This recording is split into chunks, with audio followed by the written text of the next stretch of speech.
Hello, ഇന്ന് മുതൽ നമ്മൾ ചെറിയ ചെറിയ ഷോർട്സ് ആയിട്ട് റെസിന ടിപ്സും ട്രിക്സും പറഞ്ഞിരുന്നതായിരിക്കും. അപ്പോൾ ഇന്ന് പറയാൻ പോകുന്ന resin art stickers. First one name sticker. ഈ സ്റ്റിക്കർ നമുക്ക് സ്റ്റിക്കറിൻ്റെ ഷോപ്പിൽ നിന്ന് മാത്രമേ കിട്ടൂ, അല്ലാതെ നോർമൽ പ്രിൻറ്റിങ് ഷോപ്പിൽ നിന്ന് കിട്ടില്ല.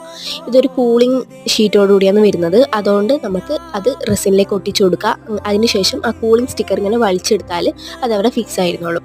ഇതിൻ്റെ പ്രത്യേകത എന്ന് വെച്ചാൽ ഇത് നമ്മൾ ഒട്ടിച്ചാൽ പിന്നെ അതിനെക്കുറിച്ച് നമ്മൾ ടെൻഷൻ അടിക്കേണ്ട ആവശ്യമില്ല, കാരണം അത് അവിടെ തന്നെ ഫിക്സ് ആയിരുന്നോളും. ഈ സമയത്ത് വളഞ്ഞു പോയിട്ടില്ല എന്ന് മാത്രം നമ്മൾ ഉറപ്പ് വരുത്തുക. അതിനുശേഷം നമുക്ക് ഒന്നുകൂടി റെസിൻ വെച്ച് ടോപ്പ് കോട്ട് ചെയ്താൽ സെറ്റ് ആയിരിക്കും. അടുത്തായിട്ട് ഞാൻ യൂസ് ചെയ്യുന്നത് OHB ഷീറ്റ് അല്ലെങ്കിൽ ട്രാൻസ്പെറൻറ്റ് ഷീറ്റ്. ഇത് പ്രിന്റിംഗ് ഷോപ്പിൽ പോയാലും നമുക്ക് കിട്ടും. ഇതിന്റെ പ്രത്യേകത എന്ന് വെച്ചാൽ ഒരു ഷീറ്റിൽ തന്നെ നമുക്ക് പല സൈസിനും പല ഫോണ്ടിലും വേണമെങ്കിൽ എടുക്കാൻ പറ്റും. തൊട്ടിക്കേണ്ട വിധം എന്ന് വെച്ചാൽ ആദ്യം നമ്മൾ റെസിൻ്റെ ഫ്രെയിമിലേക്ക് ആക്കി കൊടുക്കുക. അതിനുശേഷം പേരും ഡേറ്റും ഒക്കെ വെക്കുന്നതായിരിക്കും നല്ലത്, ഇല്ലെങ്കിൽ അത് ഒഴുകി നടക്കും.